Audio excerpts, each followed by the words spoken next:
When he was just 8 years old, Joe Putignano became obsessed with gymnastics. He was so good that his dreams of going to the Olympics seemed within reach. He couldn't have imagined that a dental procedure when he was 19 would derail those dreams and start a whole new obsession with prescription pain pills.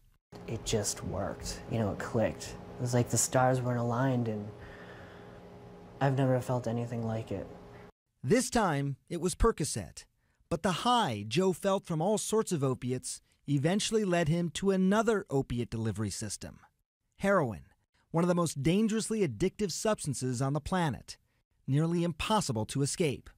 As hard as he tried, Joe was amongst 78% of heroin addicts who relapse over and over again, a relapse he would encounter when he worked at the New York Times.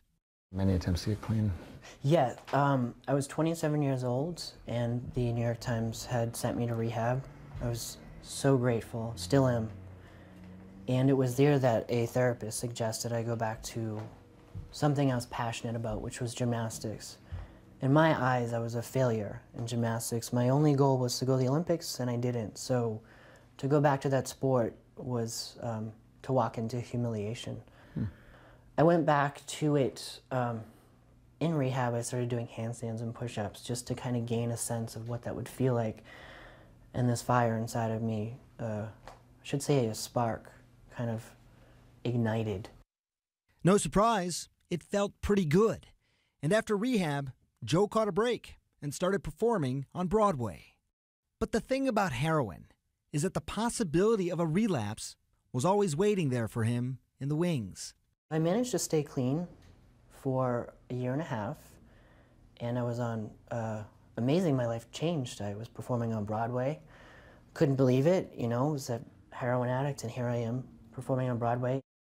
But it was another visit to the dentist, another prescription, this time for Vicodin. And then I took it as prescribed, and within 4 hours I was shooting heroin. 4 hours? Yeah. And on Broadway, yeah.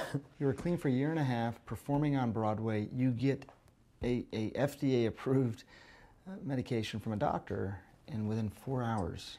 Yeah, it woke up something ancient in me. You took that Vicodin. Again, a year and a half clean. Yeah. Describe again, what did you feel? Like I came home, like, oh, I've missed you. Stories about recovery are almost always messy. People move forward a little and then may slip back even more. But for Joe, each time, it did become easier. These were all my emergency room overdoses and everything like that. I need to see a reminder, of who I was. The same obsessions that fueled his addiction also fueled his dazzling performances, like this one, as the Crystal Man in Cirque du Soleil's Totem. Tethered at the waist, spinning, shoulders pinned back, the twisting, the turning, stunning to watch, but also putting so much pressure on his upper body. For 2 years, his injuries mounted. Joe would eventually need surgery, painful surgery. He knew one thing, though: pain pills could not be allowed because the risk of relapse was too great. I know your goal.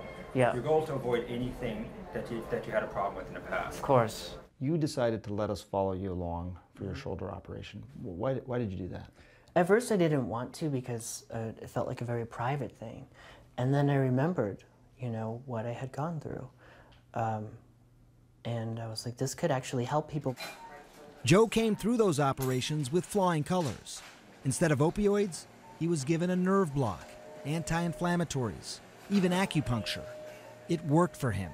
He got back to school, was exercising again, but then he needed another operation. This time, his ankle. I was getting my ankle operated on. It was not as nearly severe as my shoulders. I had done everything we had in place for my shoulders. I told them what medications I can have, what I can't have. And the day of surgery, there's like a 5-page document that you sign, and on every single one where it says allergy, it said no opiates in big letters. Okay, no opiates. Awesome. They know, we've talked about it. I'm waking up out of surgery, and it feels like someone sawed my ankle in half, because that's kind of what happened. And the nurse said, "Are you in pain?" I said, "Yes." I wasn't even awake. And all of a sudden I felt something, that thing, that ancient feeling, like, oh my God. And I said, "What did you just give me?" And she says, "Fentanyl." And I was like, oh my God. So I freaked out because this felt good, you know? It's like, I was at 8 years clean then. I was like, this isn't fair. Like, I was drugged. Whether or not the nurse simply forgot, or there is still a fundamental misunderstanding about the severity of addiction, Joe was in trouble. Again.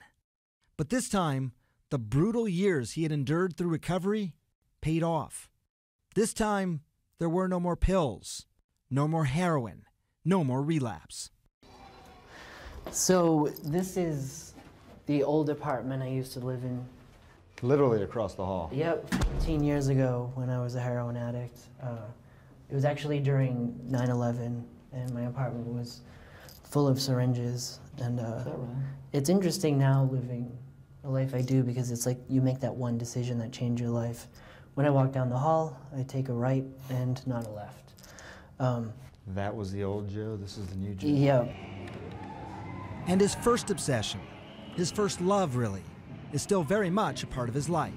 Is this a sanctuary for you now, a gym? Yes, this is pretty much where I've done my recovery, not just from surgery, but also where I come to when I have a lot of emotion in sobriety. The gym is now a refuge, a sort of place of safety, far, far away from his addiction to heroin. Addiction is the only cell where the key is on the inside. And I don't live in that cell anymore. Sanjay, Joe was so very careful with his surgeries. What are some of the ways that someone who does have an addiction to opiates could manage their pain in alternative ways? Well, you know, there's lots of options other than going straight to narcotics. You know, for example, with his shoulder operation, he got a pain block ahead of time. You know, it was a sort of numbing up the area of his shoulder and letting some of that medication linger even after the operation. He had things like acupuncture, which is becoming more widely used in hospitals, especially for people who have concerns about using narcotics. But the real point, though, you know, Wolf, the idea of giving narcotics in someone who's an addict, we go straight to them so quickly. 80% of the world's pain pills are consumed in the United States. We go to them so quickly that we haven't really evaluated some of these other options. Joe teaches us what we can evaluate. What's next for Joe, Sanjay? You know, it's interesting. So you see, he's a gymnast, a professional one. He's been doing these amazing shows. He's actually going to go to the medical field. He's going into nursing. He wants to now help. He's going to school. He's going to help treat people who suffered from similar sorts of problems as he did, including addictions. So he turned his life around. I mean, the relapse, the potential of a relapse is always there, sort of waiting potentially for him in the wings. But he's free of it now, and he wants to help.